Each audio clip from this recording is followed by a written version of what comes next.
Hello guys, this is Sina S.P.O and today we are going to talk about the engine sound video about like last time. I have to say thank you so much for the whole positivity in the comment section, and as I promised I will make a tutorial about this and I will also share the FLP as well. So let's just get started. So what you guys need at first things first in FLs, you have to go to the options, to the project in general. In the time settings, it is by default set as time signatures. Set this to set as time division and set the steps per beat to 6 and keep this one as default. Then what you're going to do is find a good kick, like for example, like let's just say this.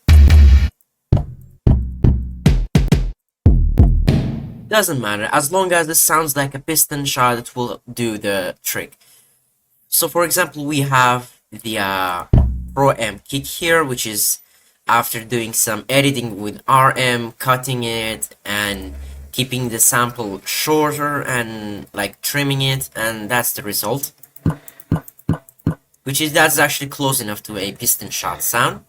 Here's currently how it sounds.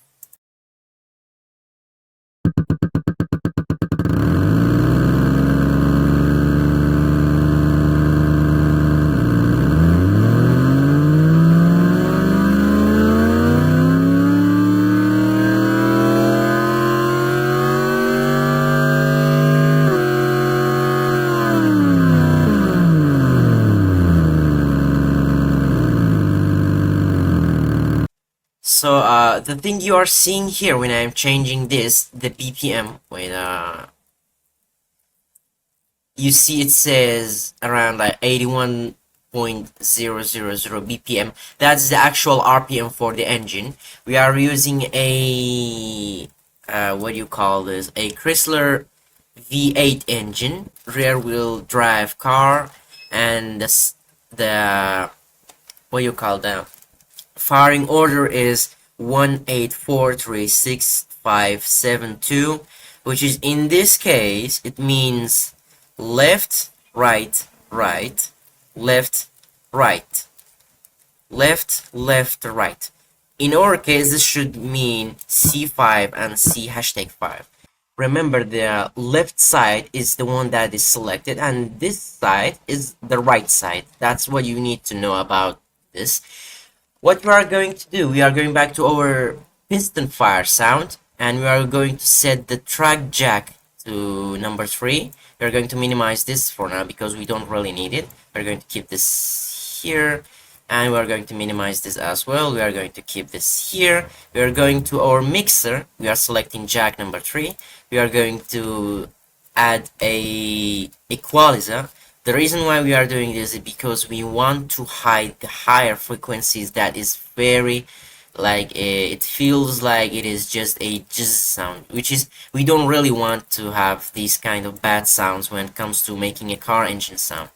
And it should be around 50,000 hertz all the way to 8,000. After you do that, we are going to the slot number 2. We are going to select hyper chorus.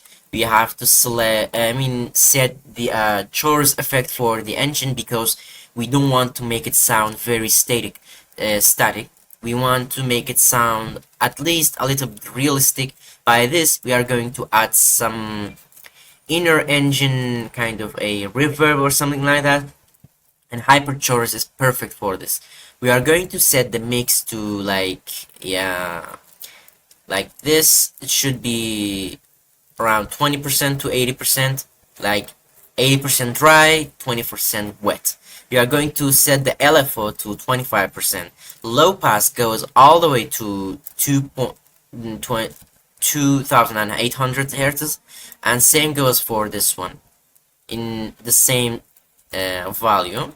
We are going to keep the delay lines 8 instead of 4. We are going to movement and movement rate. We're going to keep it like this or this, depending on what engine you're using. I'm going to keep it in the middle. We are going here and we are setting this to the modulation shouldn't be that much. The modulation rate should be low, and this delay it is depending on you. If you want to make it very realistic, you can keep it in middle in this low. The feedback should be low. You can actually play around with this just to get the perfect sound. After you do this, minimize this because we don't really need this anymore. It can just stay here, I guess. And oh, this as well, we don't really need this one, except we can actually reduce this part specifically just to keep the sound at least clean enough. That's what we need.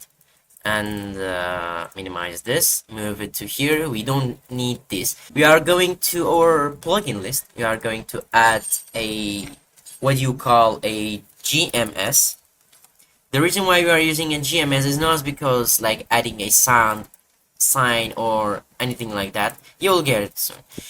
We are going to the settings of this. We are going to set the jack to number 2. Remember, our piston firing sound is on jack number 3. This is going to connect to the jack number 2, and we are going to add some noise. We are going to keep every single shape, let's just say wave shape, on sine, except this one. This one doesn't work. We are going to set this to lowest, voices to number 1, stereo to this, detune to 0, everything that just make a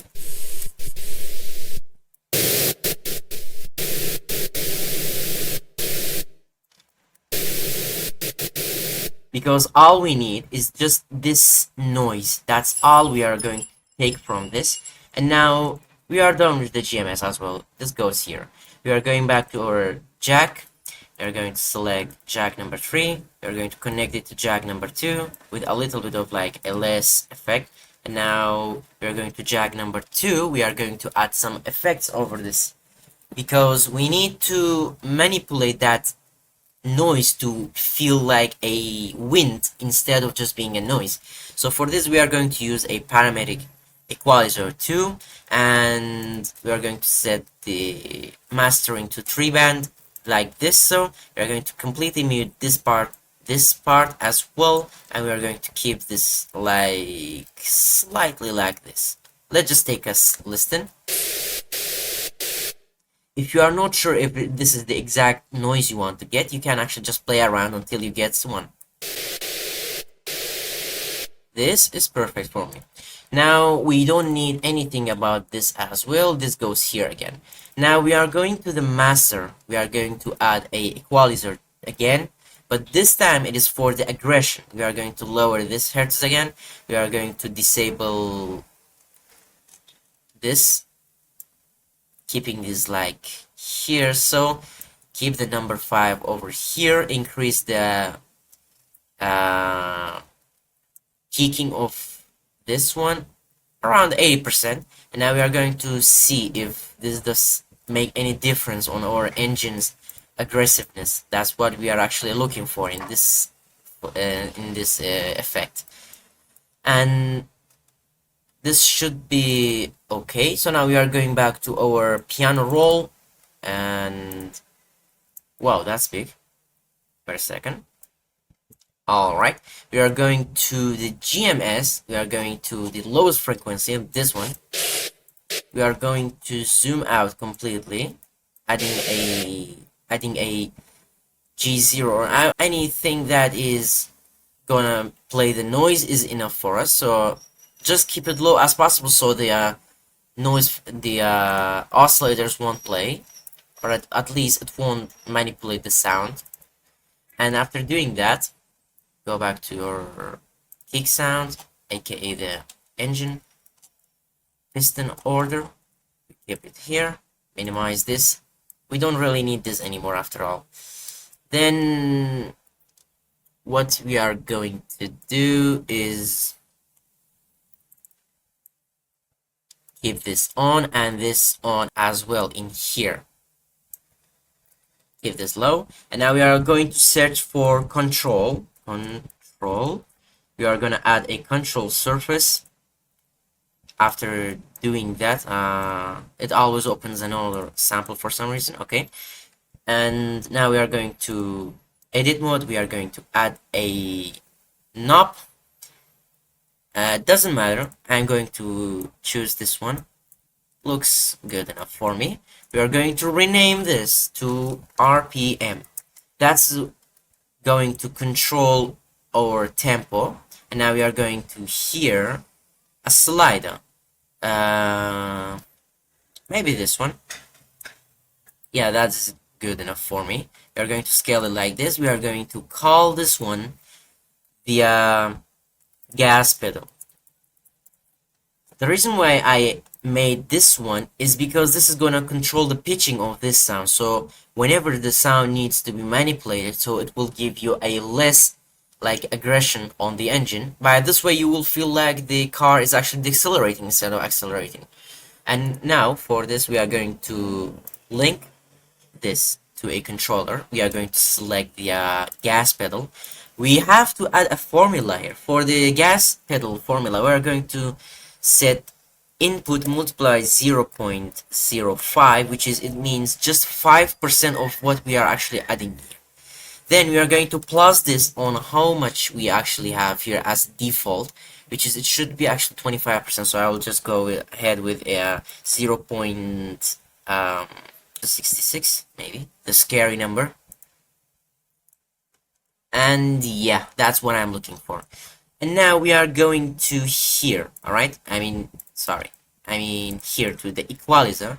The number 5 here, this is going to make the engine sound a little bit more aggressive or less aggressive, depending on the engine type. You can actually keep it here or here or here, depending on what engine you have.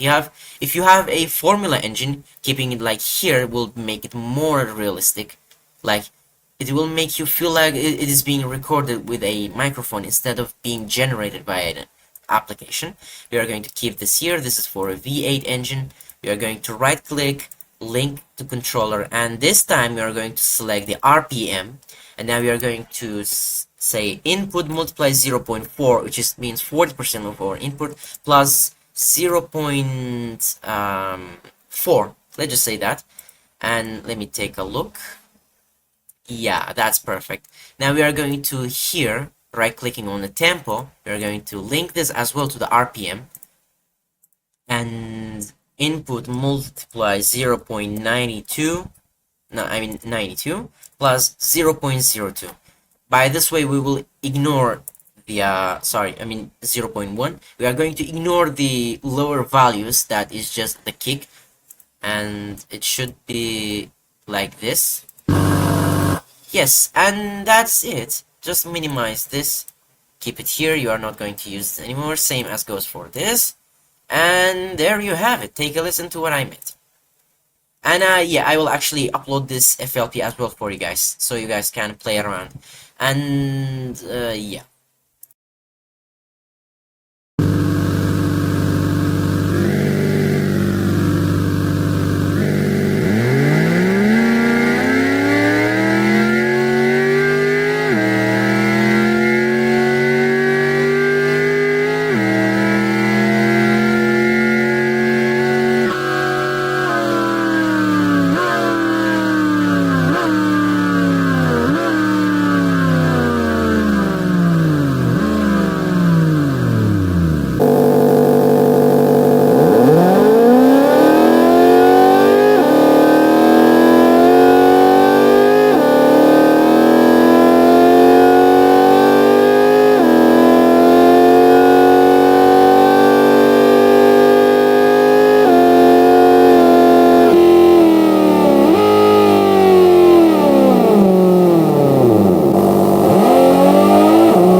It feels like a Nissan engine, kind of.